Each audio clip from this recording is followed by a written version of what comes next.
Bonjour à toutes et à tous. Le thème de ma présentation porte sur la myasthénie grave, maladie neurologique révélée notamment par une diplopie intermittente et une profonde fatigue physique. Tout d'abord, qu'est-ce que la myasthénie? La myasthénie est une maladie auto-immune touchant les récepteurs nicotiniques de l'acétylcholine au niveau de la jonction neuromusculaire, perturbant ainsi la transmission entre les neurones moteurs et les muscles squelettiques. Alors, que veut-on dire quand on parle d'auto-immune? Dans le sang des patients myasthéniques, il y a des anticorps dirigés contre les récepteurs à acétylcholine au niveau de la jonction neuromusculaire. Ces patients présentent donc des anticorps dirigés contre leur propre système. Je vais à présent vous exposer les grands symptômes liés à cette pathologie. Il s'agit principalement d'un affaiblissement et d'un épuisement excessivement rapide des muscles volontaires. Quels muscles peuvent être touchés par exemple? D'abord les muscles de la paupière, ce qui va générer un ptosis. Un ptosis consiste en un abaissement des paupières supérieures. Elle peut également toucher les muscles oculomoteurs, droits médiaux et droits latéraux.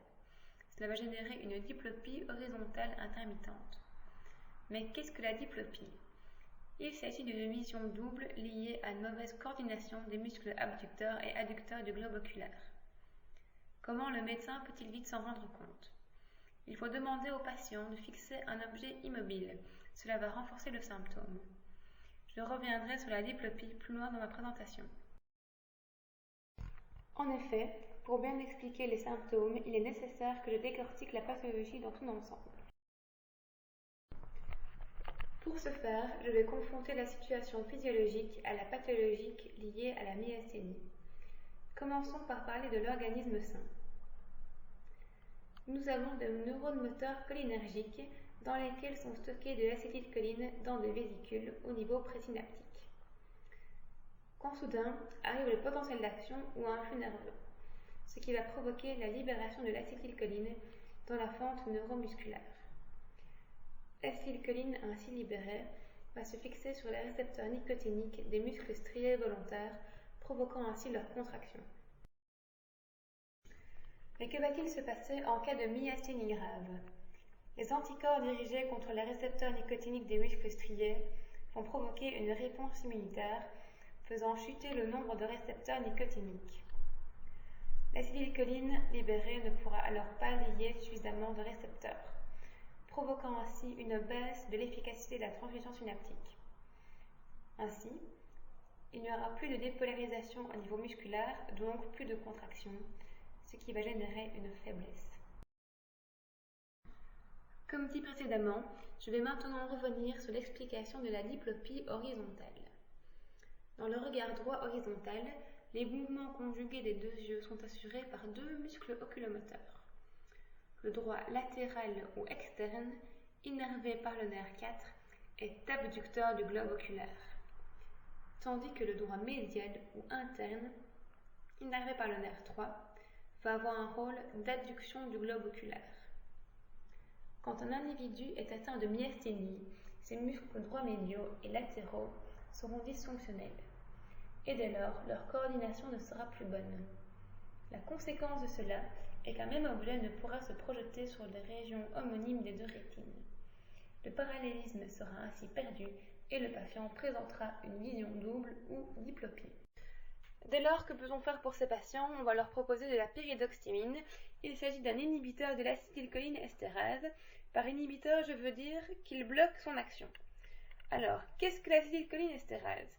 C'est une enzyme dont le rôle est de dégrader l'acétylcholine à la jonction neuromusculaire. Dès lors, que se passe-t-il si cette enzyme est inhibée? Il y aura donc une moindre dégradation de l'acétylcholine. Dès lors, sa concentration va augmenter dans la fente neurosynaptique. Il y aura dès lors une plus grande quantité d'acétylcholine qui va aller se fixer sur les récepteurs nicotiniques conservés au niveau musculaire. Quand je dis conservés, je veux dire par là qu'ils n'ont pas été détruits au préalable par le système immunitaire. Pour rappel, l'acétylcholine est le neurotransmetteur qui permet la bonne transmission entre le nerf et le muscle. Dès lors, comme il n'y a plus d'acétylcholine, il y aura donc une meilleure transmission entre le nerf et le muscle, ce qui va permettre d'améliorer la faiblesse musculaire. Alors le problème, c'est que ce traitement peut présenter des complications. Ainsi, le patient va prendre donc des grandes doses d'inhibiteurs d'acétylcholinestérase.